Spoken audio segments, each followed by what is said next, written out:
दोस्तों, ठंडी का समय था। दुबौला गांव की सुबह का सुंदर दृश्य था। सुबह सुबह लोग मंदिर जा रहे थे।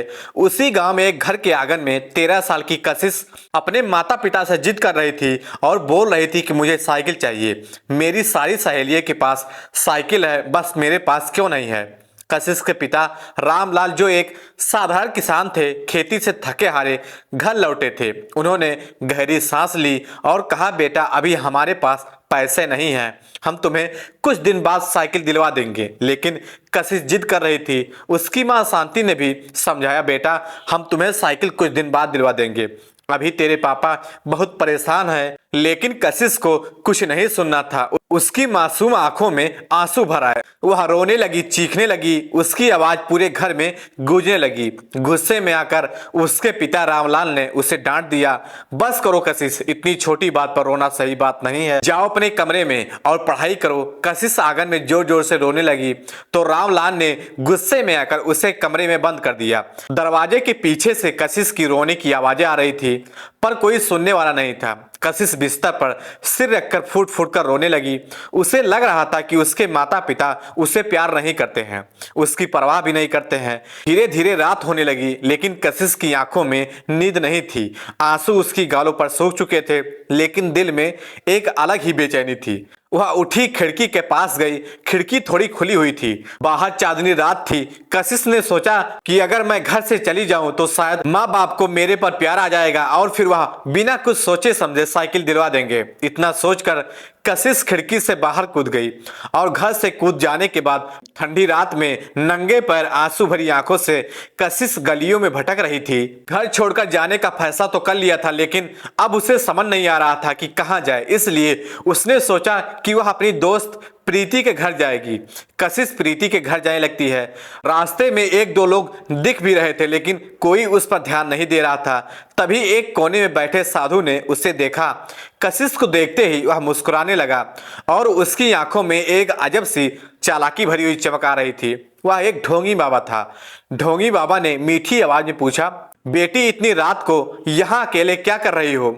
कशिश ने आंसू को पोंछते हुए कहा, मुझे घर में कोई प्यार नहीं करता है। मुझे साइकिल चाहिए थी, पर मेरे माता पिता ने मुझे डांट कर कमरे में बंद कर दिया। साधु ने नकली हमदर्दी जताते हुए सिर हिलाया। बाबा बोला, बेटी, दुनिया बहुत बुरी है, लेकिन चिंता मत करो, मैं तुम्हारी मदद कर सकता हूँ। कशिश मासूम थी। उसे इस दुनिया की बुरी सच्चाई का पता नहीं था। उसने मुस्कुराते हुए पूछा, कैसे बाबा। ढोंगी बाबा ने मुस्कुराते हुए कहा, बेटी, अगर साइकिल चाहिए तो पैसे भी चाहिए, तो मैं तुम्हें एक ऐसी जगह लेकर जाऊंगा जहां बड़े बड़े लोग आते हैं।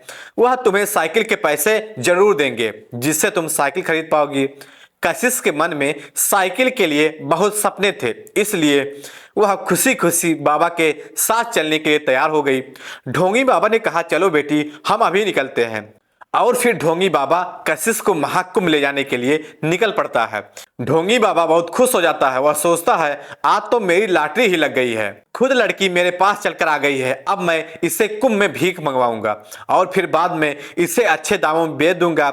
ढोंगी बाबा कशिश को लेकर प्रयागराज के महाकुंभ की ओर बढ़ने लगा। रात गहराती जा रही थी। रास्ते में सुनसान सड़कें, ठंडी हवा और अंधेरे में टिमटिमाती पीली बत्तियां थीं। कशिश को घर की याद आ रही थी, लेकिन बाबा की मीठी बातें उससे बहला रही थी, फुसला रही थी। कुछ घंटों के सफर करने के बाद कशिश के पेट में अजीब सी जलन होने लगती है। उसने बड़े प्यार से बाबा से कहा, बाबा, मुझे बहुत भूख लगी है। ढोंगी बाबा को गुस्सा आया, लेकिन फिर भी वह मुस्कुराता रहा। ढोंगी बाबा एक छोटे से ढाबे पर रुककर कुछ खाने के लिए लाए, लेकिन उस खाने में ढोंगी बाबा ने एक नस्ली दवा मिला दी थी और कशिश से कहा, ले बेटी, खा ले, इससे तुझे बहुत अच्छी ताकत मिलेगी। कशिश भूखी थी। बिना कुछ सोचे समझे उसने खाना खा लिया। कुछ ही मिनटों में उसकी आंखें भारी होने लगी, सिर चकराने लगा और फिर सब कुछ अंधेरा हो गया। जब कशिश की आंखें खुली तो उसने खुद को एक भीड़ भाड़ इलाके में पाया। चारों तरफ साधु संतों के तंबू, गंगा किनारे डुबकी लगाते हुए श्रद्धालु और हजारों लोग आसपास घूमते हुए। जगह जगह भजन कीर्तन हो रहे थे, लेकिन कशिश का मन डरा हुआ था। तो वह बाबा से कहती है कि बाबा, यह कहां ले आए आप हमें। बाबा ने गुस्से में कहा कि यह महाकुंभ है। कशिश इतना सुनकर डर गई। साधु ने कहा, अब तुम अपने काम पर लग जाओ। कशिश ने डरते हुए कहा, कैसा काम बाबा। ढोंगी बाबा ने जोर से कहा, तुम जाओ, वहां पर बैठकर हाथ फैलाना और रोने लगना। तुझे खूब पैसे मिलेंगे। कशिश बहुत डर गई और बोली, लेकिन बाबा मैं भीख नहीं मांग सकती। ढोंगी बाबा का अब असली रूप सामने आ चुका था। उसने गुस्से में उसकी कलाई पकड़ ली और दांत पीसते हुए कहा, जैसे मैं कहता हूँ वैसा कर, वरना तुझे बहुत मार पड़ेगी। डरी हुई सहमी हुई कशिश कांप उठी। उसे समझ नहीं आ रहा था कि क्या करें, तो हम मजबूर होकर एक मंदिर के बाहर बैठ गई। जैसे ही उसने अपने मैले हो चुके हाथ फैलाए, कुछ श्रद्धालुओं ने उसे पैसा देना शुरू कर दिया। कशिश की आंखों से आंसू बह रहे थे।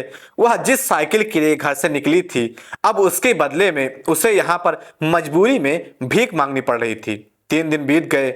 कशिश की हालत खराब हो चुकी थी। वह बहुत थक चुकी थी और कमजोर हो गई थी। कशिश को घर छोड़े 6 दिन बीत चुके थे। उसकी माँ शांति और पिता रामलाल की हालत दयनीय हो गई थी। शांति हर पर रोती रहती, खाना पीना छोड़ चुकी थी। रामपाल ने पुलिस में रिपोर्ट दर्ज करवाई थी, लेकिन कोई सुराग नहीं मिल रहा था। हर रोज पुलिस कशिश को ढूंढने की कोशिश कर रही थी, पर सफलता नहीं मिली। रामलाल और शांति को लगने लगा था कि अब उनकी बेटी शायद कभी नहीं लौटेगी। उसी रात शांति रोते रोते हुए बिस्तर पर गिर गई। आंखों में आंसू, दिल में दर्द और मन में सिर्फ एक ही सवाल आता था, मेरी बेटी कशिश इस समय कहाँ होगी और किस हाल में होगी। थकान और दर्द के बीच वह गहरी नींद में चली गई और तभी उसके सपने में भगवान शिव प्रकट हुए। भगवान शिव ने अपनी गंभीर और करुणामय आवाज में कहा, बेटी महाकुंभ जाओ, वहां तुम्हें तुम्हारी सभी समस्याओं का हल मिल जाएगा। शांति चौंक कर उठी। उसका दिल तेजी से धड़क रहा था। उसे लग रहा था कि यह कोई सपना नहीं बल्कि भगवान का संदेश था। सुबह होते ही उसने रामलाल को जगाया और रोते हुए कहा, मुझे भगवान शिव ने दर्शन दिए हैं। उन्होंने कहा कि हमारी कशिश महाकुंभ में है। रामलाल पहले तो चकित हो जाते हैं, लेकिन शांति की बातों में अटूट विश्वास झलक रहा था। उसे लग रहा था कि यह सपना नहीं, भगवान का आदेश हो सकता है। उन्होंने तुरंत पुलिस से संपर्क किया और कहा, हमें महाकुंभ जाना चाहिए, हमारी बेटी वहीं है।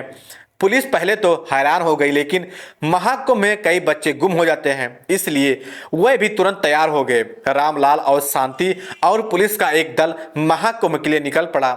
रास्ते भर शांति भगवान का नाम जप रही थी, हे भोलेनाथ मेरी बेटी की रक्षा करना, हम सब आ रहे हैं उसे लेने। उधर कशिश की हालत और भी बिगड़ चुकी थी। अब वह एक कमजोर, थकी हुई और टूटी हुई बच्ची बन चुकी थी। उसकी आंखों में अब कोई उम्मीद नहीं बची। महाकुंभ में भक्तों की भीड़ उमड़ रही थी। गंगा किनारे साधु संतों का प्रवचन चल रहा था।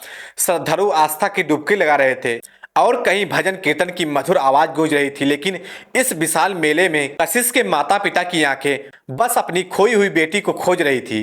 पुलिस के जवान अलग अलग टुकड़ियों में बढ़कर भीड़ में तलाश करने लगते हैं लड़की की, और स्पीकर में कशिश की गुमशुदगी का रिपोर्ट दर्ज कराया जाता है। शांति की आंखों से आंसू थमने का नाम नहीं ले रहे थे। वह हर किसी से पूछ रही थी, क्या आपने मेरी बेटी को देखा है। उधर कशिश भीख मांग रही थी। उसकी आंखों के नीचे काले धब्बे पड़ चुके थे, शरीर कमजोर हो चुका था, लेकिन ढोंगी बाबा का डर उससे मजबूर कर रहा था। उसी समय एक बूढ़ा साधु कांपते हुए कदमों से आया और कशिश के पास बैठ गया। बाबा की आंखों में एक दिव्य चमक थी, जिसमें उनका चेहरा चमक रहा था। साधु जी ने प्यार से पूछा, बेटा तुम यहाँ क्या कर रही हो। कशिश ने दुखी स्वर से कहा, मैं यहाँ भीख मांगने के लिए मजबूर हूँ। बूढ़े साधु ने मुस्कुराकर कहा, चलो बेटा तुम्हें तुम्हारे असली घर पर ले जाऊं। कशिश को ऐसा लगा जैसे कोई उसका बहुत बड़ा चाहने वाला मिल गया। उसके माता पिता मिल गए। धीरे से कशिश का हाथ पकड़ा हुआ बाबा और उसे लेकर चल पड़ा। कशिश के माता पिता अभी भी कशिश को ढूंढ रहे थे। अचानक शांति की नजर सामने गई। उसने देखा एक बूढ़ा साधु हाथ पकड़कर एक बच्ची को ला रहा था। वह बच्ची कोई और नहीं बल्कि कशिश थी। शांति चीखते हुए दौड़ी और अपनी बेटी को गले लगा लिया। रामलाल की आंखों में आंसू थे। माँ बेटी एक दूसरे से लिपट कर रोने लगी। शांति ने रोते हुए पूछा, बेटा तुम कहाँ चली गई थी। कशिश भी रोते हुए बोली, माँ मुझे माफ कर दो, मुझे नहीं पता था कि एक साइकिल के लिए घर छोड़ना इतना बड़ा गुनाह होगा। रामलाल और शांति ने उसे और जोर से गले लगा लिया। जब उन्होंने शुक्रिया कहने के लिए उस बूढ़े साधु की ओर देखा तो वहां कोई नहीं था। बूढ़ा साधु गायब हो चुका था। शांति ने कहा, यह कोई साधारण व्यक्ति नहीं थे, यह वही व्यक्ति थे जो मेरे सपनों में आए थे। यह खुद भगवान शिव थे जिन्होंने मेरी बेटी को बचाया। कशिश के माता पिता और वहां खड़े सभी लोग हाथ जोड़कर हर हर महादेव का जयकारा लगाने लगे। कशिश के मिलते ही पुलिस तुरंत सतर्क हो गई। एक पुलिस अफसर ने नरम आवाज से पूछा, बेटा तुम्हें यहाँ कौन लेकर आया? कशिश की आंखों में डर भर आया था। उसने कांपते हुए कहा, एक साधु बाबा मुझे यहाँ पर लेकर आए। उन्होंने कहा था कि मुझे साइकिल मिलेगी, लेकिन उन्होंने मुझसे भीख मंगवाना शुरू कर देते हैं। वह बहुत बुरे इंसान हैं। कशिश की बातें सुनते ही पुलिस वाले के चेहरे सख्त हो जाते हैं। अफसर ने तुरंत अपने जवानों को आदेश दिए, चलो हमें उस ढोंगी बाबा को पकड़ना है।